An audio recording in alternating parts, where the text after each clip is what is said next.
10-ാം അധ്യായത്തിൻ്റെ 32 മുതൽ 34 വരെയുള്ള വാക്യങ്ങളിൽ കർത്താവ് പ്രവചിച്ച കർത്താവിൻ്റെ 3-ാമത്തെ കഷ്ടാനുഭവത്തെക്കുറിച്ചുള്ള ആ പ്രവചനമാണ് നിങ്ങളുമായിട്ട് പങ്കുവയ്ക്കാൻ താല്പര്യപ്പെടുന്നത്.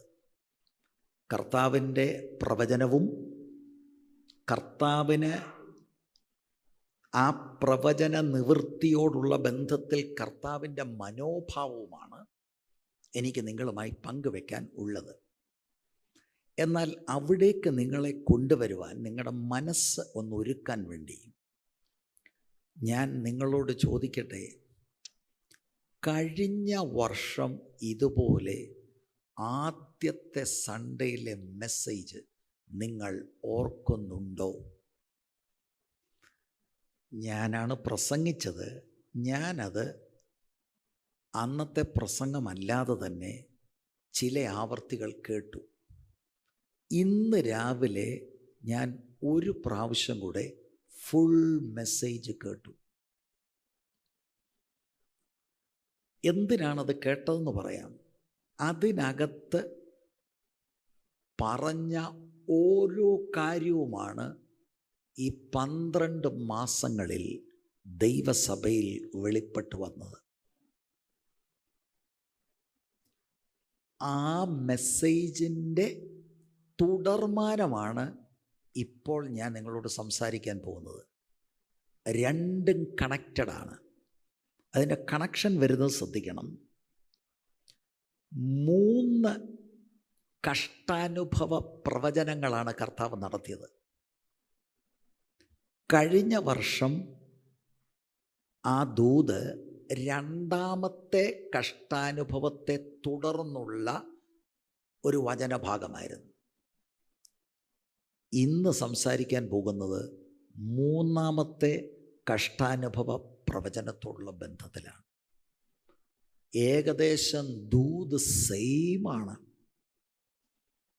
അതുകൊണ്ട് ഇന്നത്തെ സന്ദേശം കഴിഞ്ഞ വർഷത്തെ സന്ദേശത്തെ തുടർന്നുള്ളതായതുകൊണ്ട് കഴിഞ്ഞ വർഷം ലൂക്കോസ് 9:51 വായിച്ചത്. മനസ്സുറപ്പിച്ചു, യേശു മനസ്സുറപ്പിച്ച് യെരുശലേമിലേക്ക് പോയി എന്നതായിരുന്നു സന്ദേശം.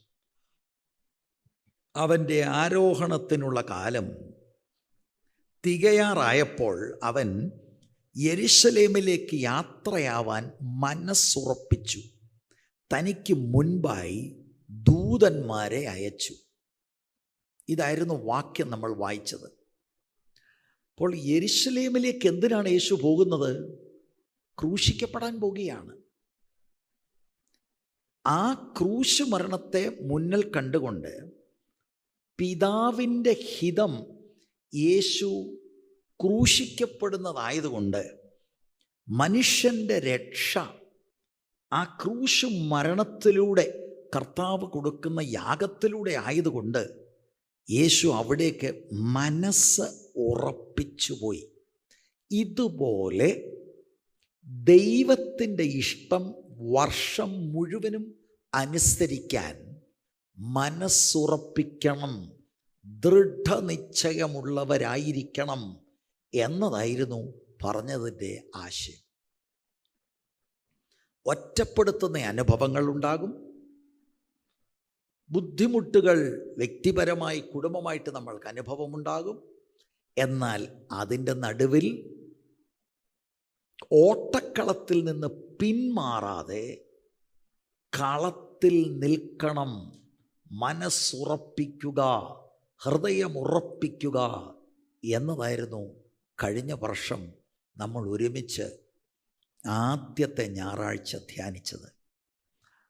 അല്പം കൂടെ പറഞ്ഞാൽ ഈ 9:51 മുതൽ 19:27 വരെ ലൂക്കോസിൻ്റെ സുവിശേഷത്തിൽ ശിഷ്യത്വ പാഠങ്ങളാണ്. 9:51 മുതൽ 19:27 വരെ യേശു ശിഷ്യന്മാരുമായി യെരുശലേമിലേക്ക് പോകുന്ന യാത്രയാണ് ലൂക്കോസ് വിവരിച്ചിരിക്കുന്നത്. ആ യാത്രയിൽ ഒരുപാട് തിക്ത അനുഭവങ്ങൾ ഉണ്ടായി. പക്ഷെ അതിൻ്റെ നടുവിൽ മനസ്സുറപ്പിച്ച് മുന്നേറുന്ന യേശു ശിഷ്യത്വ പാഠങ്ങൾ ശിഷ്യന്മാർക്ക് കൈമാറുന്നു. ഇത് നമുക്ക് ആ സെക്ഷനിൽ നിന്ന് കാണാൻ കഴിയും.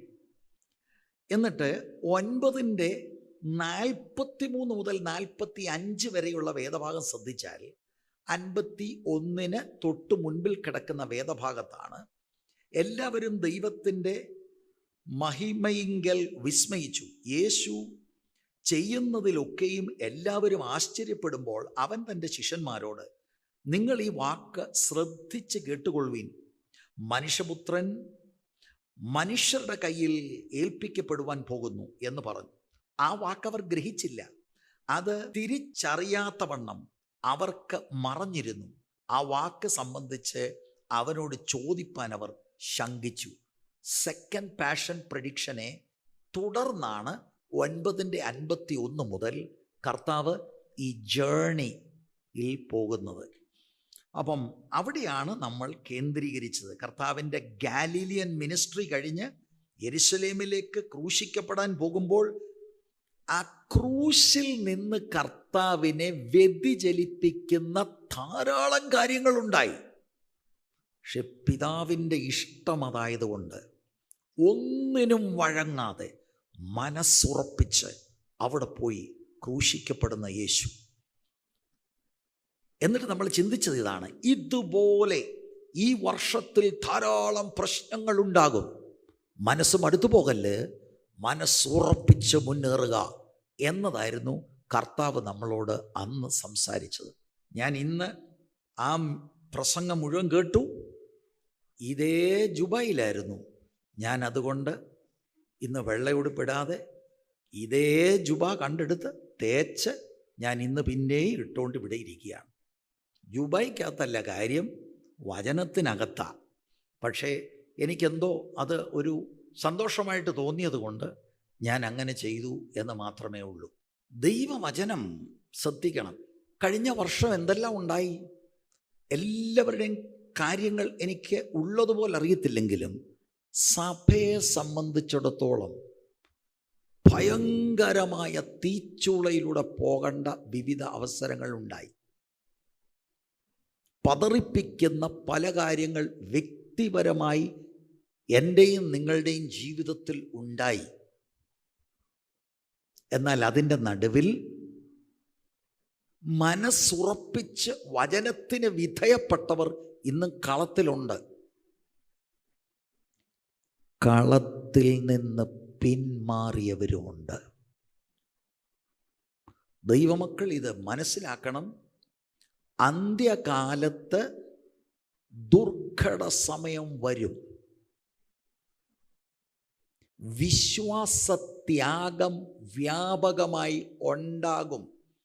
അതെനിക്ക് കിട്ടിയ ഒരു പുതിയ വെളിപ്പാടല്ല, ബൈബിളിൽ എഴുതി വച്ചിരിക്കുന്നതാണ്.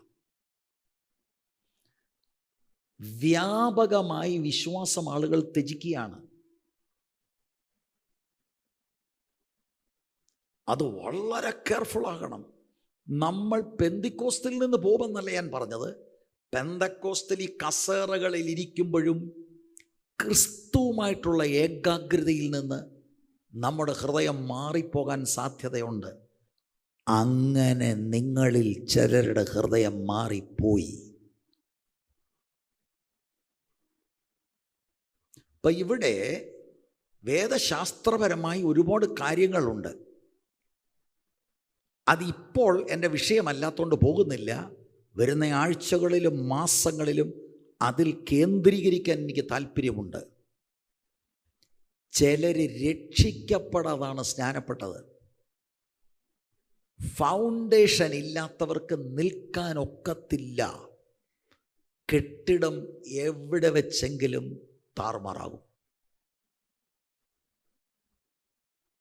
ഇത് അടിസ്ഥാനപരമായിട്ട് എല്ലാവരും ഓർക്കണം. നമ്മൾ വിശ്വാസത്തിൽ തന്നെയാണോ എന്ന് അവരവർ ശോധന ചെയ്യണം. മാനസാന്തരവും രക്ഷാനിർണയവും പ്രാപിക്കാത്ത ഒരാളും റേസ് പൂർത്തീകരിക്കത്തില്ല. ഞാൻ പറഞ്ഞതിൻ്റെ അർത്ഥം നിങ്ങൾ പെന്തിക്കോസ്തിൽ നിന്ന് പോകുമെന്നല്ല, നിത്യതയിൽ ദൈവത്തോടുകൂടി കാണത്തില്ല.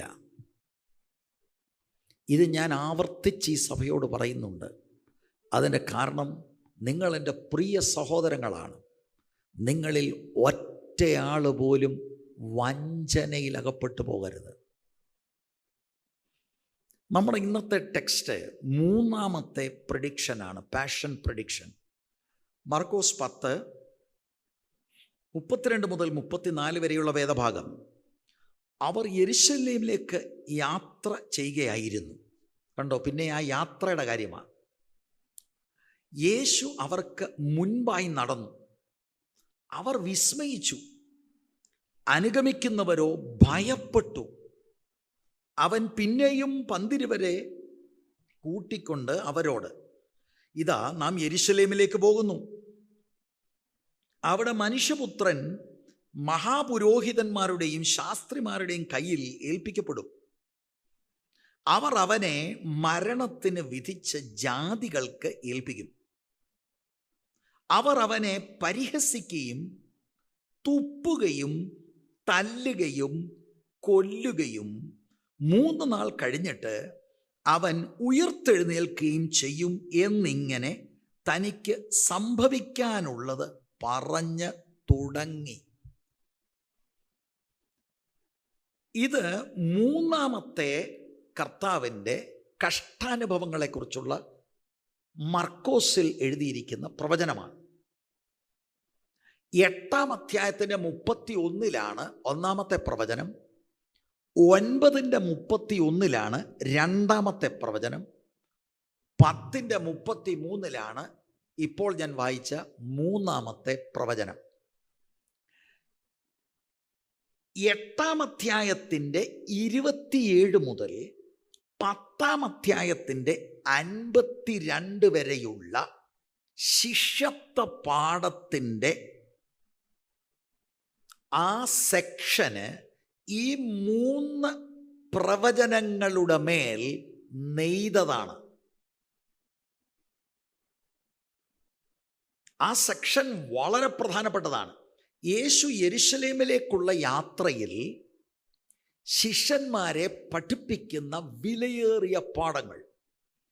അപ്പം ഇതിന് ആമുഖമായി നമ്മുടെ ഈ ടെക്സ്റ്റ് നമ്മൾ വായിച്ചു, കുറേ കാര്യങ്ങൾ അതിനോട് ചേർന്ന് ഞാൻ പറയുമ്പോൾ നിങ്ങളിത് വളരെ ഗൗരവമായിട്ട് എടുക്കണം.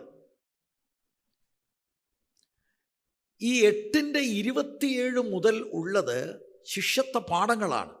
അതുപോലാണ് യേശുവിനെ അനുഗമിക്കുന്ന ഒരാൾ ജീവിക്കേണ്ടത്. ഇപ്പം ഇവിടെ നമ്മൾക്ക് കാണാൻ കഴിയുന്നത്, ഒരു പഠിക്കാൻ താല്പര്യമുള്ളവർക്ക് ഒരു രീതി കാണാം. ഒന്നാമത്തെ യേശുവിൻ്റെ കഷ്ടാനുഭവങ്ങളുടെ പ്രവചനം യേശു പറയുന്നു, ശിഷ്യന്മാർക്ക് മനസ്സിലാകുന്നില്ല. മനസ്സിലാകാത്തതിനെ തുടർന്ന് യേശു ഒരു വിലയേറിയ ശിഷ്യത്വ പാഠം പഠിപ്പിക്കുന്നു. രണ്ടാമത്തെ യേശുവിൻ്റെ പ്രവചനം ശിഷ്യന്മാർക്ക് മനസ്സിലാകുന്നില്ല.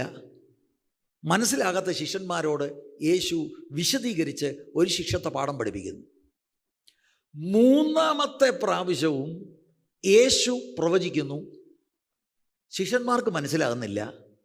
അതിനെ തുടർന്ന് യേശു ഒരു വിലയേറിയ പാഠം പഠിപ്പിക്കുന്നു. ആ വിലയേറിയ പാഠം നമ്മൾ ഇവിടെ നേരത്തെ കഴിഞ്ഞ ആഴ്ചകളിൽ പഠിച്ചു.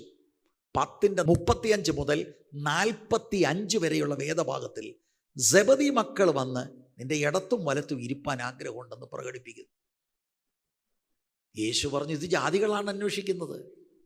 ദൈവരാജ്യത്തിൻ്റെ പ്രിൻസിപ്പിൾ, നിങ്ങളിൽ ഒരുവൻ വലിയവനാകാൻ ഇച്ഛിക്കുന്നെങ്കിൽ എല്ലാവരുടെയും ശുശ്രൂഷകനാകണം, എല്ലാവർക്കും ദാസനാകണം. അത് ഈ മൂന്നാമത്തെ പ്രവചനത്തെ തുടർന്ന് അവർക്ക് വചനം മനസ്സിലാകാതിരിക്കുമ്പോൾ അവരോട് ദൈവരാജ്യത്തിൻ്റെ പ്രിൻസിപ്പിൾസ് പറഞ്ഞ് മനസ്സിലാക്കുക. കാരണം അവർക്ക് മനസ്സിലാകാതിരിക്കുന്നത് അവരുടെ ഉള്ളത്തിൽ വേറെ ധാരണകളാണ്. അപ്പം യേശു അതിനെ കറക്റ്റ് ചെയ്തുകൊണ്ട് ദൈവരാജ്യത്തിൻ്റെ പാഠങ്ങൾ അവരെ പഠിപ്പിക്കുകയാണ്. 3 പ്രവചനങ്ങളിലും 3 പ്രാവശ്യം അവർക്ക് മനസ്സിലാകുന്നില്ല. മനസ്സിലാകാതിരിക്കുമ്പോൾ യേശു പിന്നെയും ദൈവരാജ്യ കാര്യങ്ങൾ അവരെ പറഞ്ഞ് മനസ്സിലാക്കുക, ശിഷ്യത്വ പാഠങ്ങൾ അവർക്ക് പറഞ്ഞു കൊടുക്കുക. ഇതാണ് നമ്മൾ കാണുന്നത്. ഈ മൂന്നാമത്തെ പ്രവചനം മത്തായിയുടെ സുവിശേഷം 20:17 മുതൽ 19 വരെ, ലൂക്കോസ് 18:31 മുതലുള്ള വാക്യങ്ങളിലും രേഖപ്പെടുത്തിയിട്ടുണ്ട്. അത് പഠിക്കുന്നവർക്ക് വേണ്ടി ഒന്ന് എഴുതിയെടുക്കുവാൻ ഞാൻ പറഞ്ഞുവെന്ന് മാത്രമേ ഉള്ളൂ. നമുക്ക് ഈ വചനത്തിലേക്ക് ഇറങ്ങാം. 32-ാം വാക്യം, മർക്കോസ് 10:32 വാക്യം. അവർ യെരുശലേമിലേക്ക് യാത്ര ചെയ്യുകയായിരുന്നു. യേശു അവർക്ക് മുൻപായി നടന്നു. അവർ വിസ്മയിച്ചു, അനുഗമിക്കുന്നവരോ ഭയപ്പെട്ടു. അവൻ പിന്നെയും 12 കൂട്ടിക്കൊണ്ട് അവരോട്. ഈ വാക്യമാണ് അല്പസമയം നമ്മളൊന്ന് ചിന്തിക്കാൻ പോകുന്നത്. അവർ യെരുശലേമിലേക്ക് യാത്ര ചെയ്യുകയായിരുന്നു. മർക്കോസാണ് വാസ്തവത്തിൽ കർത്താവിൻ്റെ കഷ്ടാനുഭവങ്ങളും ക്രൂശ് മരണവും എവിടെ ആയിരിക്കുമെന്നുള്ളത് തെളിച്ചു പറയുന്നത്. താഴോട്ട് നിങ്ങൾ 34-ാമത്തെ വാക്യത്തിൽ കർത്താവ് വാമൊഴിയായിട്ട് തന്നെ അത് പറയുന്നതായിട്ട് നിങ്ങൾക്ക് കാണുവാനായിട്ട് കഴിയും. യെരുശലേമിലേക്ക് പോകുകയാണ് എന്നുള്ളത്. അതിൻ്റെ 33-ാം വാക്യം, see we are going up to Jerusalem.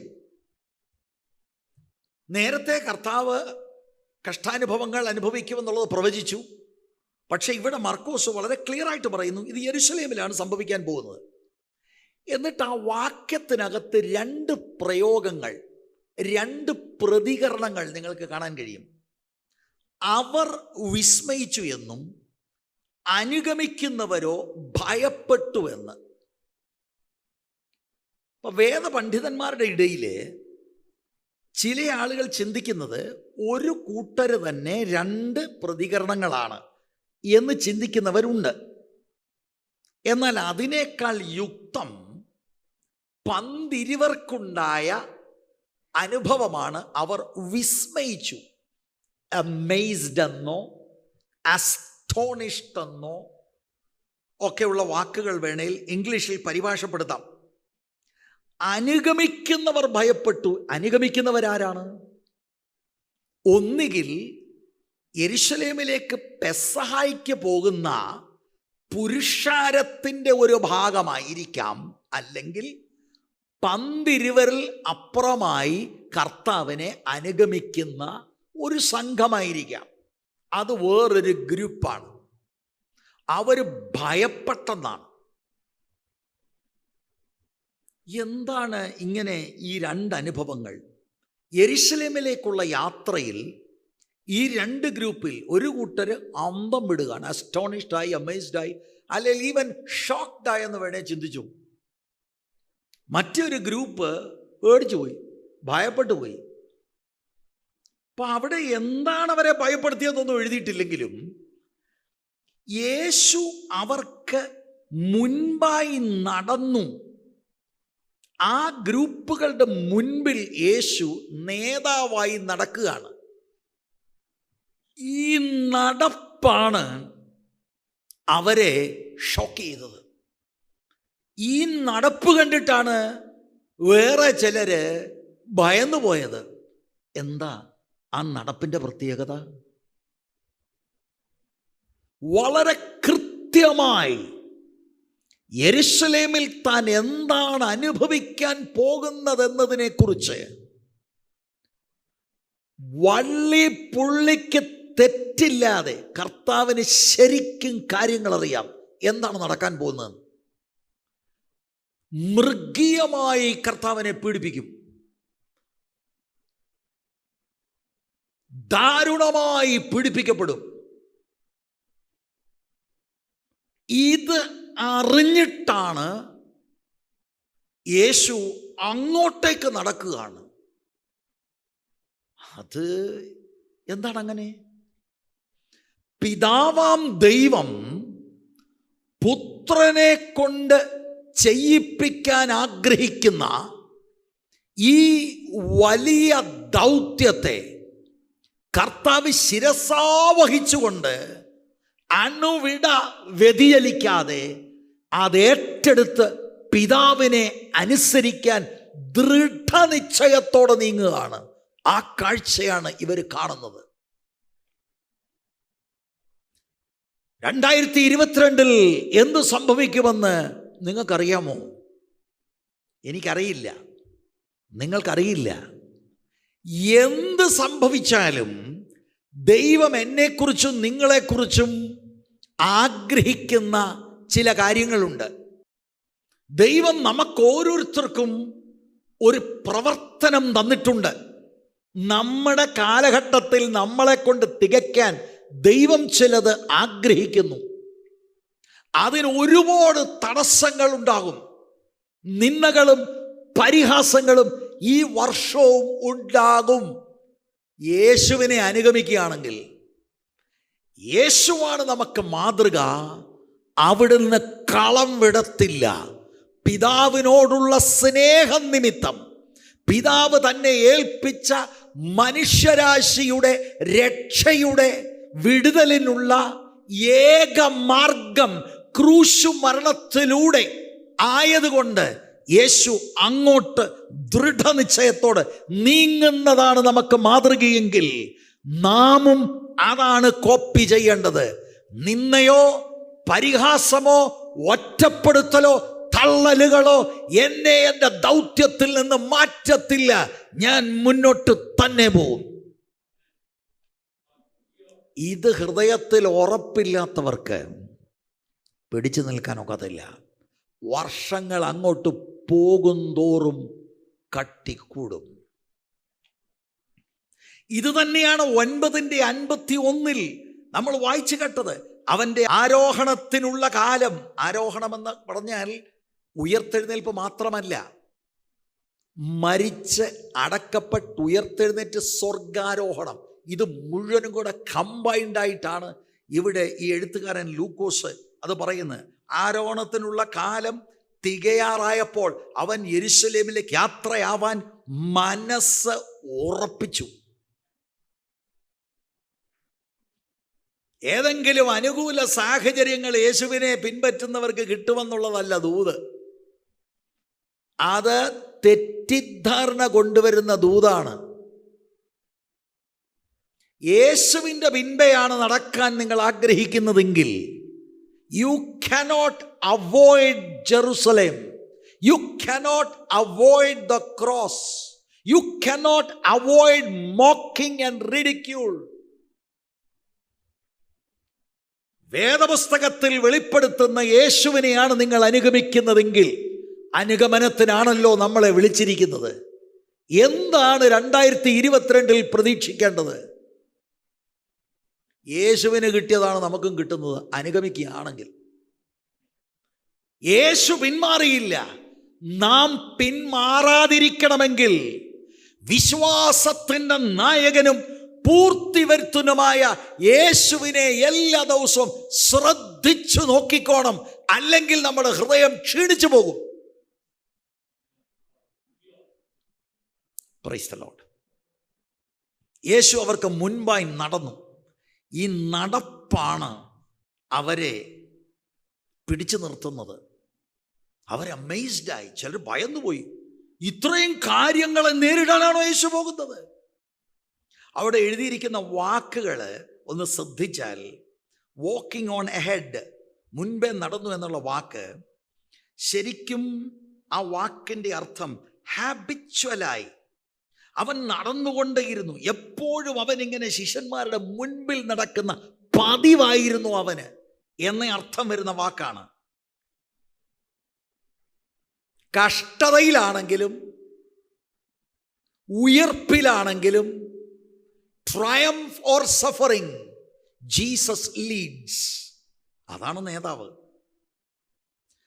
ഇതേ വാക്ക് തന്നെ മർക്കോസ് 14:28 എന്നാൽ ഞാൻ ഉയർത്തെഴുന്നേറ്റ ശേഷം നിങ്ങൾക്ക് മുൻപേ ഗലീലയിലേക്ക് പോകും എന്ന് പറഞ്ഞു. മർക്കോസ് 16:7 നിങ്ങൾ പോയി അവൻ്റെ ശിഷ്യന്മാരോടും പത്രോസിനോടും അവൻ നിങ്ങൾക്ക് മുൻപേ ഗലീലയിലേക്ക് പോകുന്നു എന്ന് പറവീൻ. അവൻ നിങ്ങളോട് പറഞ്ഞതുപോലെ അവിടെ അവനെ കാണും എന്ന് പറവീൻ എന്ന് പറഞ്ഞു.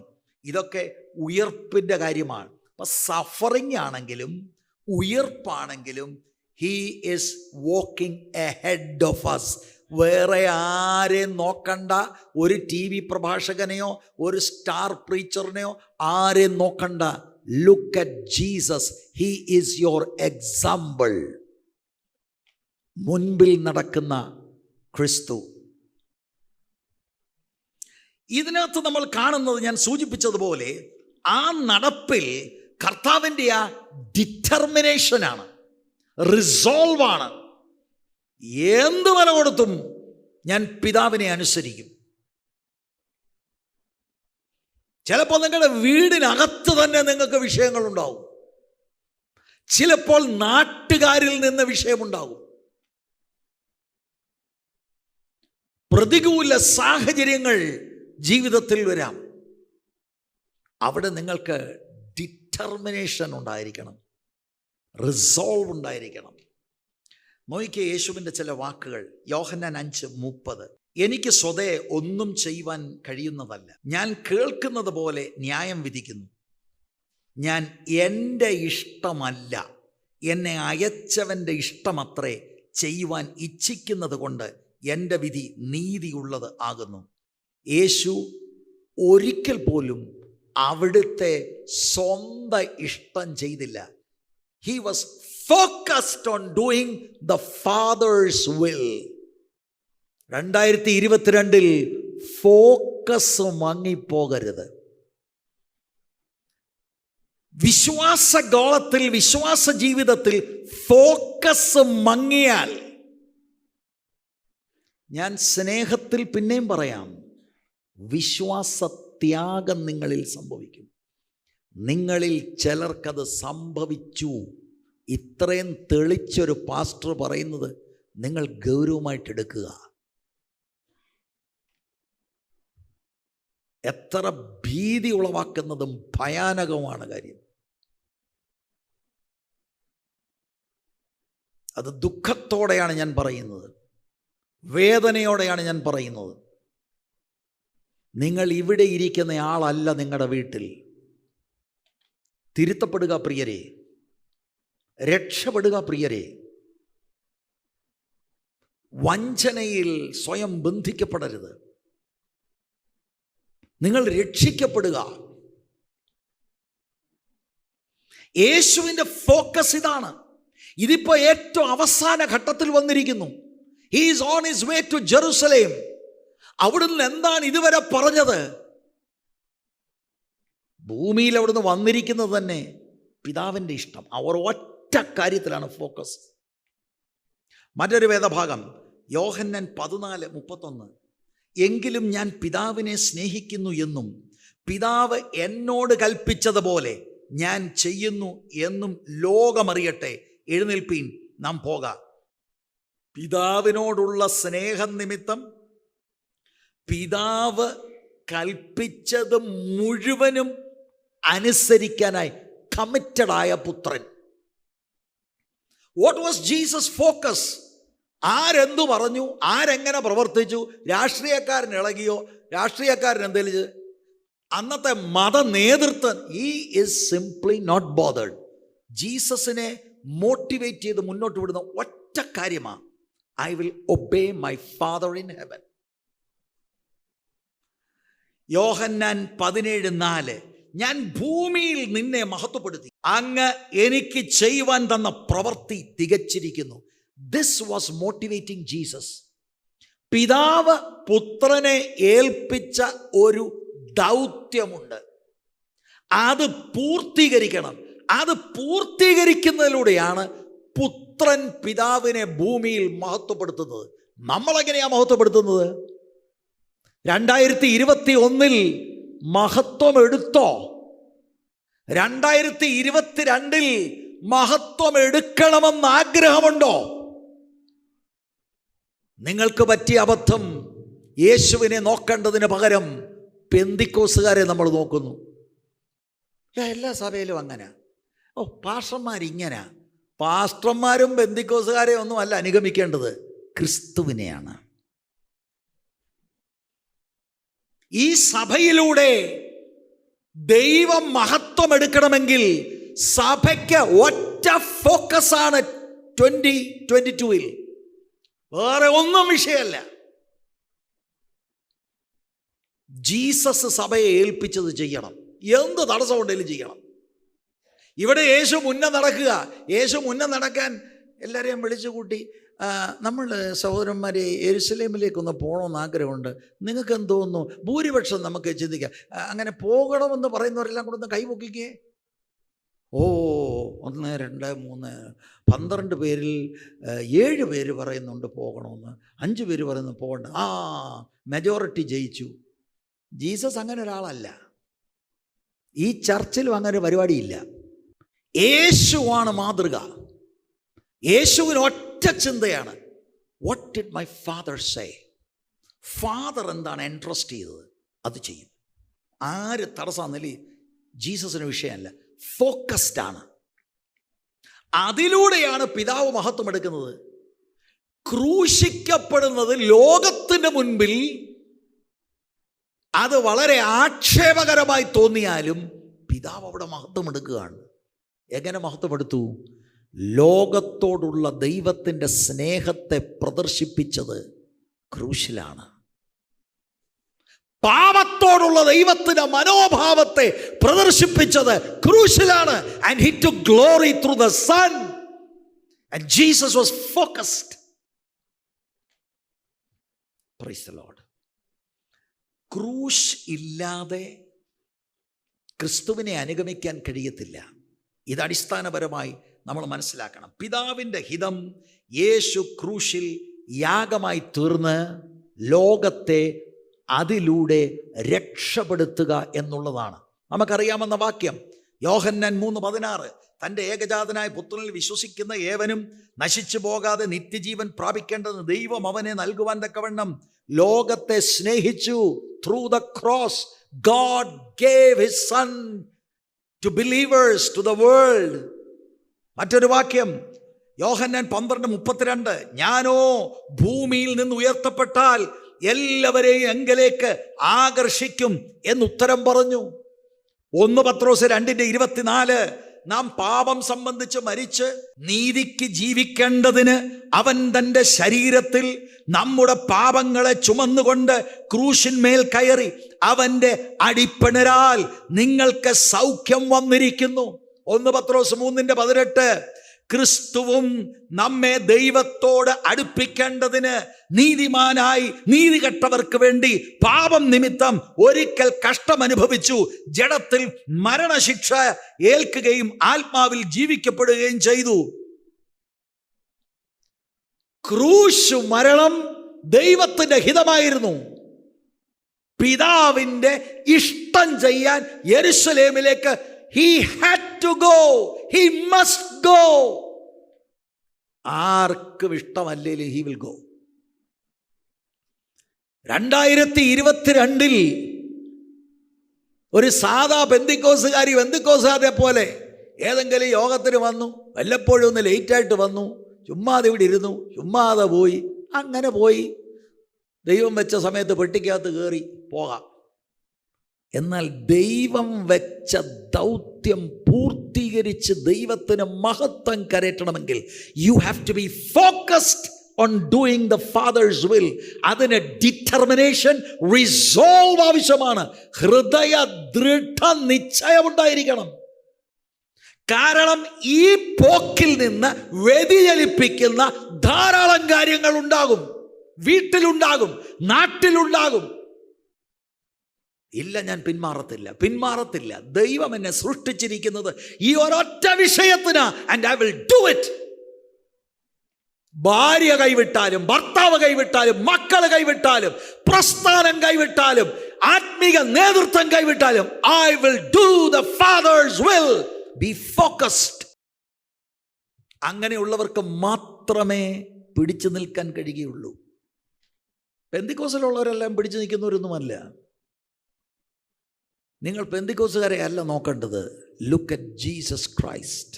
ഈ കർത്താവ് പോകുന്ന ഈ പോക്ക് മനഃപൂർവം, ബോധപൂർവം മരണം ഏറ്റെടുക്കാൻ വേണ്ടി പോവുകയാണ്.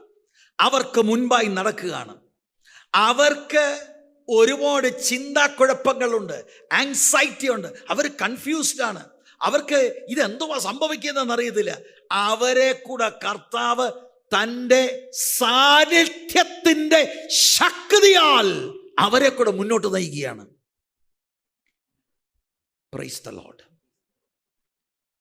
യെശയ്യാ പ്രവചനം 50:7 ഒരു പ്രവചന സൂക്തമുണ്ട്. ജീസസ് നോക്കി അതൊക്കെ ഫുൾഫിൽ ചെയ്യണം. യഹോവയായ കർത്താവ് എന്നെ സഹായിക്കും, അതുകൊണ്ട് ഞാൻ അമ്പരന്നു പോകയില്ല. അതുകൊണ്ട് ഞാൻ എൻ്റെ മുഖം തീക്കല്ല് പോലെ ആക്കിയിരിക്കുന്നു. ഞാൻ ലജ്ജിച്ചു പോകയില്ല എന്ന് ഞാൻ അറിയുന്നു. തീക്കല്ല് പോലെ ആക്കിയെന്ന്. അതാ നമ്മൾ ലൂക്കോസ് 9:51 he set his face toward Jerusalem. തീക്കല്ല് പോലെ എന്ന് പറഞ്ഞാൽ എന്താ? Steely determination. I made my face like flint. ഞാനൊരു വാക്ക് ഉപയോഗിച്ചു കഴിഞ്ഞ വർഷം ആരംഭത്തിൽ. എന്താണെന്നറിയാമോ? ഹിന്ദിയിലാണ് പറഞ്ഞത്. പത്ഥർ കെ ജൈസാ ബനേഗ. ആക്ഷേപിക്ക്, കളിയാക്ക, നിന്ദിക്ക്, പരിഹസിക്ക്, തുപ്പ്, അടിക്ക്, എന്താണെങ്കിലും ഐ വിൽ ഗോ ഫോർവേഡ്. ആ താക്കത്ത് സ്റ്റീലായിട്ടുണ്ടാകണം. ഇതാണ് ജീസസിൻ്റെ മാതൃക. അല്ലാതെ അവർ അങ്ങോട്ട് ചെന്നപ്പം എന്നെ ബന്ദിക്കോസിൽ തുള്ളാൻ പോയോ എന്ന് ചോദിച്ചു. ഒരിക്കലും ഞാൻ ഓർത്തില്ല ഇങ്ങനെയൊക്കെയാണ്. നീ ഓർത്തില്ലേ ഇത്? യേശുവിൻ്റെ പുറകെ പോയാൽ പിന്നെ എന്താണ് ഓർത്തത്? ഗോൾഡ് മെഡൽ കിട്ടുമെന്നോ? ഈ ലോകത്തിൽ നിനക്ക് നിന്ന കിട്ടും. അതാണ് സത്യവേദപുസ്തകത്തിൽ പറയുന്നത്. യേശുവിനെ ആരും യെരുശലേമിലേക്ക് വലിച്ചോണ്ട് പോകല്ലായിരുന്നു. വാ, എങ്ങനെയെങ്കിലും ദൗത്യം വാ. ഇന്ന് ഒത്തിരി സഹോദരങ്ങളെ എങ്ങനെ ചെയ്യണം? ബ്രദറെ വാ, ബ്രദറെ, സിസ്റ്ററെ വന്നേ, സിസ്റ്ററെ നമുക്ക് യോഗമുണ്ട്. വരാതിരിക്കല്ലേ. Dragging people somehow. Please obey God. Jesus was not dragged to Jerusalem. ദൃഢനിശ്ചയത്തോടെ ആ സംഘത്തിന് മുൻപിൽ നടക്കുകയാണ്. എങ്ങോട്ടായി നടക്കുന്നത്? എന്താ അവിടെ ചെല്ലുമ്പോൾ പീലാത്തോസ് അവാർഡ് കൊടുക്കുമോ?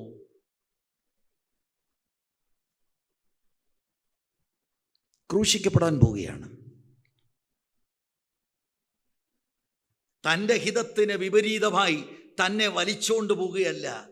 പിതാവ് ഏൽപ്പിച്ച കാര്യം, ദൗത്യത്തെ നിർവഹിക്കുവാൻ വേണ്ടി മനസ്സൊരുക്കപ്പെട്ട് ബോധപൂർവം പോവുക.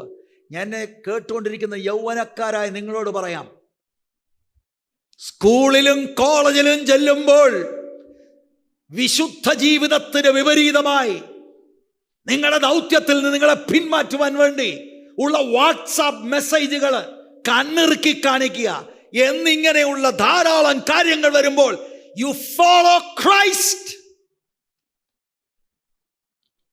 ദൃഢനിശ്ചയം വേണം. എന്തിനാ വിശ്വാസത്തിൽ വന്നത്? എന്തിനാ വാസ്തവത്തിൽ ഈ പെന്തിക്കോസി വന്നത്? അതാദ്യം ചിന്തിക്കുക. എന്തിനാ ഈ പെന്തിക്കോസി വന്നത്? ഇവിടെ വന്ന് സമുദായം കളിക്കല്ലേ കേട്ടോ. കർത്താവിനെ ആരും പിടിച്ചുകൊണ്ട് പോയതല്ല. ഇനിയും ഭയങ്കര പുരുഷാരമൊക്കെ കണ്ടു. ആ പുരുഷാരത്തിൻ്റെ ഓളത്തിലങ്ങ് പോയി. അങ്ങനെയൊന്നും ഓളത്തിലൊന്നുമല്ല പോയത്. പുരുഷാരത്തിൽപ്പെട്ടവരായിരിക്കും അവർ ഭയന്നു പോയെന്ന ഈ നടപ്പ് കണ്ട്. ഇങ്ങനെ ഒരാൾക്ക് പോകാനൊക്കുന്നത്. That was Jesus. അല്ല, പ്രാർത്ഥിച്ചോണേ, ബിസിനസ് അല്ല. നിന്റെ ബിസിനസ് ചിലപ്പോൾ പൊട്ടിയെന്നിരിക്കും. Will you follow Christ? ഇവിടുത്തെ ദൂത് അതാണ്. അല്ലാതെ അടുത്ത ബിസിനസ്സിൻ്റെ മണ്ടയ്ക്ക് നീ സെക്കൻഡ് ഫ്ലോറൂടെ മേടിച്ച് അതിനകത്തൂടെ ബിസിനസ്, അതല്ല ഇവിടെ. 2022 ഏതാണ്ട് എന്തുവാ, നീ പ്ലെയിൻ മേടിക്കാൻ പോകുന്നു, റോക്കറ്റേ പോകുന്നു. പണ്ടൊരു ഉപദേശി പറഞ്ഞാൽ എനിക്ക് റോക്കറ്റാണ് ഇനിയും വേണ്ടിയെന്ന്. കൊള്ളാം. ഒമിക്രോൺ ഇപ്പോൾ അടിച്ചുകൊണ്ടിരിക്കുക, നീ കയറി റോക്കറ്റേൽ. ഇവിടെ ക്രിസ്തു കേന്ദ്രിതമായ കാര്യമാണ്. ഇവിടെ ബിസിനസ് വർദ്ധിക്കുന്ന പരിപാടിയല്ലിത്. ക്രൂശ് ഏന്തിക്കൊണ്ട് പോകാൻ തയ്യാറാണോ? യേശുവിനെ അനുഗമിക്കുന്നവർക്ക് യെരുശലേം അല്ലെങ്കിൽ ക്രൂശിനെ അവോയ്ഡ് ചെയ്യാൻ സാധ്യമല്ല.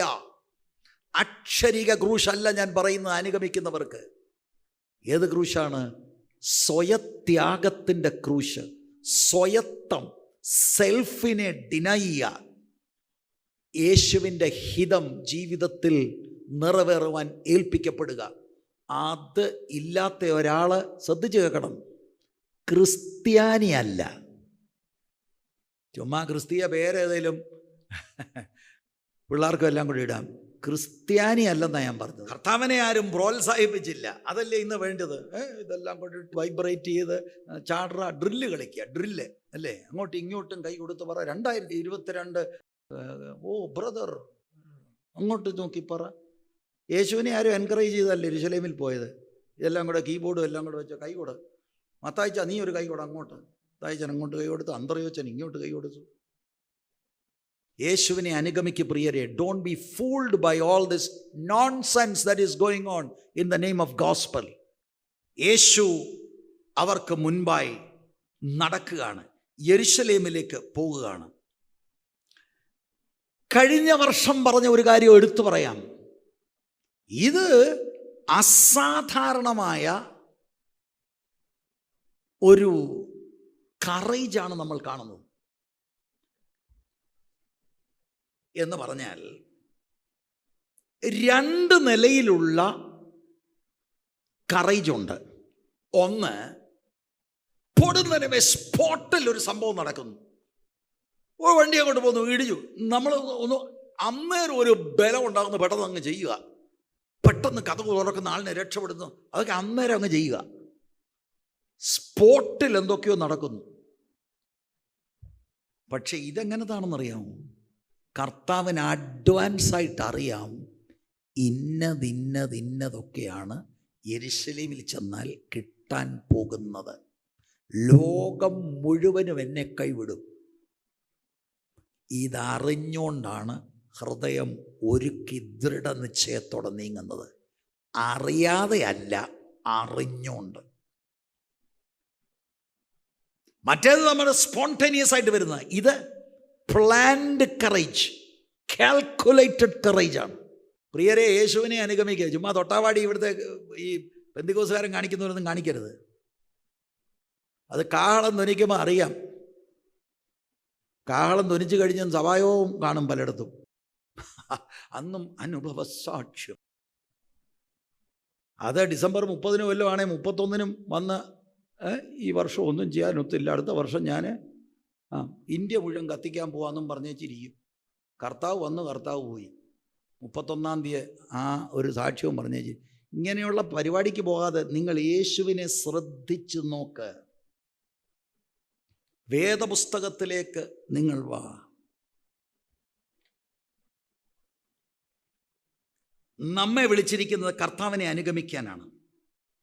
ഞാൻ സൂചിപ്പിച്ചതുപോലെ അക്ഷരികമായ ക്രൂശല്ല, പക്ഷേ കർത്താവിൻ്റെ പിന്നാലെ അനുഗമിക്കുന്നവർ തെരഞ്ഞെടുത്തിരിക്കുന്ന പാത സ്വയത്യാഗത്തിൻ്റെ, തന്നെത്താൻ ത്യജിച്ച് ക്രൂശ് എടുത്ത് അനുദിനം കർത്താവിനെ അനുഗമിക്കുന്ന പാത, സ്വയത്തിന് അനുദിനം മരിക്കുന്ന പാത. അതാണ് വേദപുസ്തകം നമ്മളിലൂടെ ആഗ്രഹിക്കുന്നത്. കർത്താവിൻ്റെ ഈ അനുഭവം, ഈ മാതൃകയാണ് എന്നെയും നിങ്ങളെയും മോട്ടിവേറ്റ് ചെയ്യേണ്ടത്. അതല്ലേ എബ്രായ ലേഖനം 12-ാം അധ്യായത്തിൽ എഴുതിയിരിക്കുന്നത്. വായിച്ചു കേൾപ്പിക്കാം. 12-ന്റെ 1 മുതൽ 3 വരെ. ആകയാൽ നാമും സാക്ഷികളുടെ ഇത്ര വലിയൊരു സമൂഹം നമുക്ക് ചുറ്റും നിൽക്കുന്നത് കൊണ്ട് സകല ഭാരവും മുറുകെ പറ്റുന്ന പാപവും വിട്ട് നമുക്ക് മുൻപിൽ വെച്ചിരിക്കുന്ന ഓട്ടം സ്ഥിരതയോടെ ഓടുക. അടുത്ത ശ്രദ്ധിക്ക്. വിശ്വാസത്തിന്റെ നായകനും പൂർത്തി വരുത്തനുമായ യേശുവിനെ നോക്കുക. തൻ്റെ മുൻപിൽ വെച്ചിരുന്ന സന്തോഷമോർത്ത് അവൻ അപമാനം അലക്ഷ്യമാക്കി ക്രൂശിനെ സഹിക്കുകയും ദൈവസിംഹാസനത്തിന്റെ വലത്തുഭാഗത്തിരിക്കുകയും ചെയ്തു. നിങ്ങളുടെ ഉള്ളിൽ ക്ഷീണിച്ച് മടുക്കാതിരിപ്പാൻ പാപികളാൽ തനിക്ക് നേരിട്ട ഇങ്ങനെയുള്ള വിരോധം സഹിച്ചവനെ ധ്യാനിച്ചുകൊള്ളുവീൻ. ഓൾ ത്രൂ ഔട്ട് 2022 ധ്യാനിക്കേണ്ടത് ക്രിസ്തുവിനെ. He is our example. ഹൃദയം ക്ഷീണിക്കുന്ന ഒരുപാട് കാര്യങ്ങൾ നിങ്ങളുടെ ജീവിതത്തിൽ ഉണ്ടാവും. പക്ഷെ അതിൻ്റെ നടുവിൽ ഒരു ദൈവവൈതൽ എങ്ങനെ നിൽക്കും? I will meditate on Christ.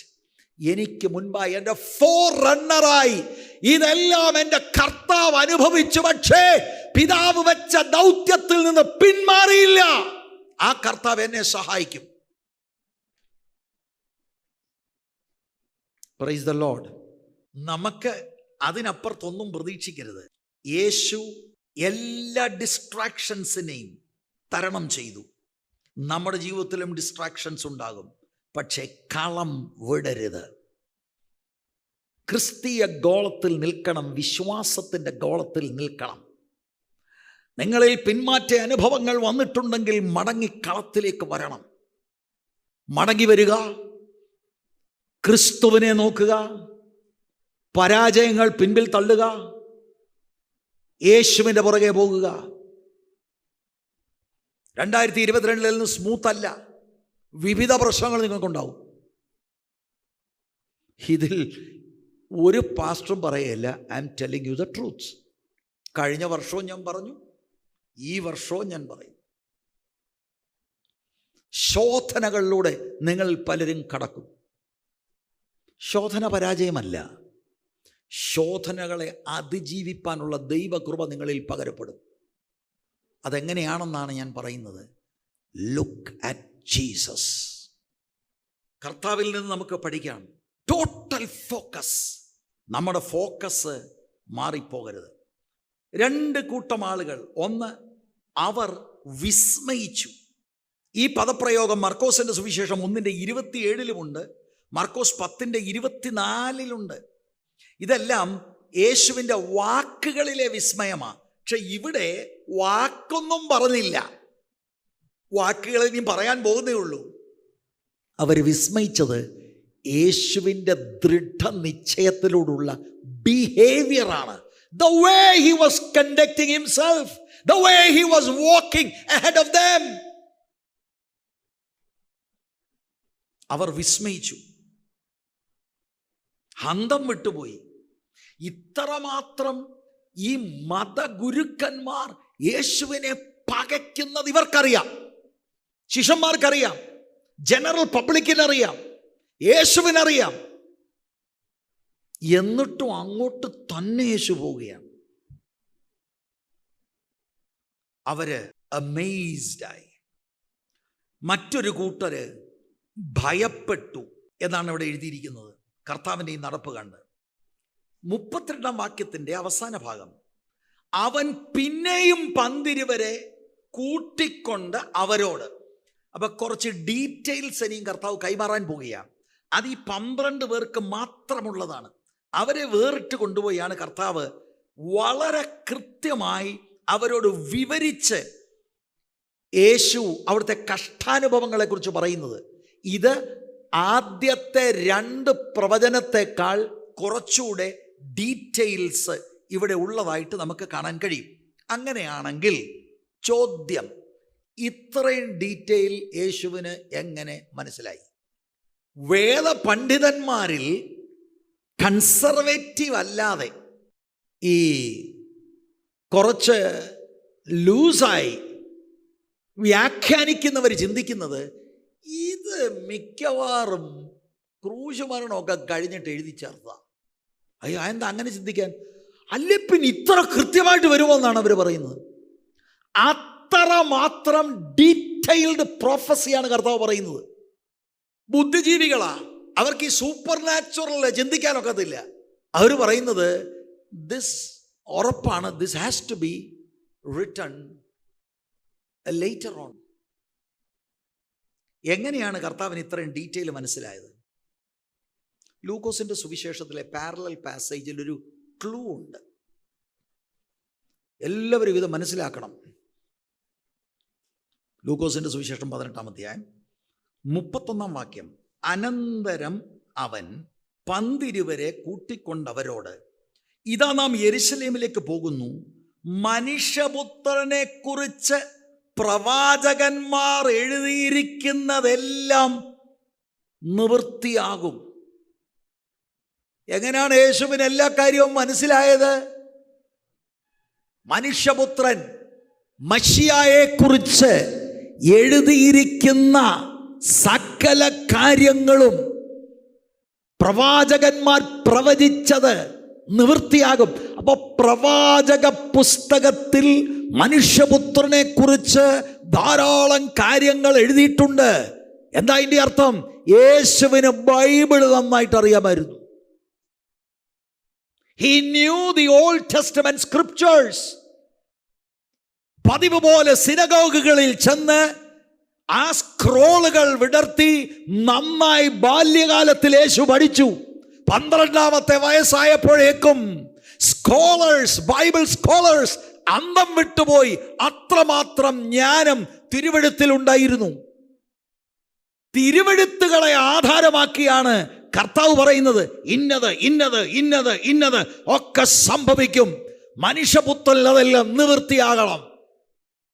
Bible സ്കോളേഴ്സിൽ ചിലരുടെ അഭിപ്രായം യെസ്, അങ്ങനെയുമുണ്ട്.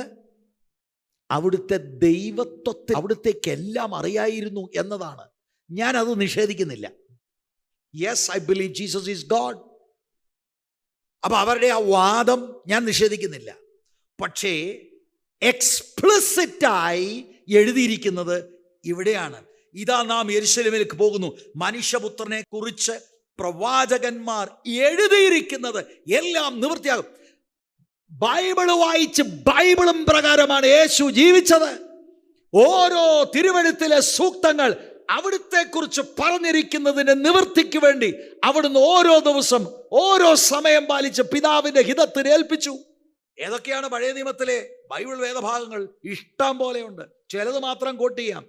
സങ്കീർത്തനം 22:6 മുതൽ 8 വരെ, യെശയ്യാ പ്രവചനം 50:6, യെശയ്യാ പ്രവചനം 52:13 മുതൽ 53:12 വരെ. 53 എന്നൊക്കെ ഞാൻ പറയുമ്പോൾ ഇവിടെയുള്ള ദൈവമക്കൾക്ക് അറിയാമല്ലോ, കഷ്ടാനുഭവങ്ങൾ അനുഭവിക്കുന്ന ദൈവത്തിന്റെ ദാസൻ, ദ സഫറിംഗ് സെർവന്റ്. സങ്കീർത്തനം 22 ആണ് ഉദ്ധരിച്ചുകൊണ്ട് കർത്താവ് ക്രൂശിൽ എൻ്റെ ദൈവമേ, എൻ്റെ ദൈവമേ, നീ എന്നെ കൈവിട്ടതെന്ത്. ഒരുപാട് പഴയ നിയമ സൂക്തങ്ങൾ ഇതെല്ലാം എഴുതിയിരിക്കുന്ന യേശുവിനെ കുറിച്ചാണ്. കർത്താവ് എന്താണ് ഒരിക്കൽ ഫരീസയരോട് പറഞ്ഞത്? തിരുവെഴുത്തുകളെല്ലാം എന്നെ കുറിച്ചാണ് സാക്ഷ്യം പറയുന്നത്. All the 66 books of the Bible was written about one person, Jesus Christ. And the Lord knew his Bible. ഇവിടെ ഞാൻ കാണുന്ന മറ്റൊരു കാര്യമുണ്ട്. തിരുവെഴുത്തിൽ നിന്ന് കർത്താവ് ഇതെല്ലാം മനസ്സിലാക്കി. യേശു ശിഷ്യന്മാരെ തിരുവെഴുത്തിലേക്ക് തിരിക്കുകയാണ്. അല്ലാതെ വാടാവേ നമുക്കെല്ലാം കൂടെ ജമ്പ് ചെയ്യാമല്ല. മനസ്സിലാകാതിരിക്കുന്നവരെ ഹൃദയത്തിൽ ഉറപ്പിക്കാൻ he's turning their attention to the scriptures. മനുഷ്യപുത്രനെ കുറിച്ച് ഇങ്ങനെ എഴുതിയിരിക്കുന്നു. എനിക്ക് നിങ്ങളോട് ഉള്ള അഭ്യർത്ഥന, 2022 you become a person of the word. വചനം ധ്യാനിക്ക്, വചനം പഠിക്ക്. വചനത്തിനപ്പുറത്ത് വേറെ വെളിപ്പാടില്ല. സാക്ഷാൽ വചനമായവൻ എഴുതപ്പെട്ട വചനത്തിലേക്ക് ശിഷ്യന്മാരുടെ ശ്രദ്ധ തിരിക്കുകയാണ്. മനുഷ്യപുത്രനെ കുറിച്ച് എഴുതിയിരിക്കുന്നതല്ല ഇങ്ങനെയാണെന്ന്. അതിനാ നമ്മളിപ്പോൾ യെരൂശലേമിൽ പോകുന്നതെന്ന്. ഇത് മുഴുവനും നടക്കുമെന്ന് നമ്മളായിരുന്നു എന്ത് പറഞ്ഞതിന്? നമുക്ക് പ്രാർത്ഥിച്ച് അതിന്മേൽ വിടുതൽ ഏറ്റെടുക്കാം. ഓ ഭയങ്കരം. തുപ്പൽ അതെനിക്കുണ്ട്, ഞാൻ ഏറ്റെടുക്കും. കഷ്ടത, അടി, നിന്ന, oh I'm going for that, ഏറ്റെടുക്കും. ഒരു ദൈവ പൈതലിനെ കുറിച്ച് ഈ ഭൂമിയിൽ അതാണ് എഴുതിയിരിക്കുന്നത്. യേശുവിനെ അനുഗമിക്കുന്നവൻ ഇവിടെ മേഴ്സഡീസ് വണ്ടി മേടിക്കുമെന്നല്ല, ഇവിടെ പഞ്ചാബിലും ബാംഗ്ലൂരിലും നിനക്ക് 4 നില കെട്ടിടം കിട്ടുമെന്നല്ല. ഇത് ക്രൂശിന്റെ മാർഗമാ, സ്വയത്യാഗത്തിന്റെ ലൈഫാണ്. ദൈവത്തിന്റെ നാമമാണ് നമ്മളിലൂടെ മഹത്വപ്പെടേണ്ടത്. നമ്മുടെ രാജ്യത്തിന്റെ പണിയല്ല, ദൈവരാജ്യത്തിന്റെ പണിയാണ്. അത് കഷ്ടതയുടെയും ത്യാഗത്തിന്റെയും മാർഗമാണ്. അതാണ് സത്യം. അതാണ് തിരുവെഴുത്തുകൾ പറയുന്നത്. അല്ലാതെ കോടിക്കണക്കിന് രൂപ നിങ്ങളുടെ ബാങ്കിൽ കയറുമെന്ന് എന്ത് ചെയ്യാനായി? എന്താ പറയേണ്ടത്? ഞാൻ പ്രാർത്ഥിച്ച കോടിക്കണക്കിന് രൂപ കയറുമെന്ന് ബാങ്കിൽ.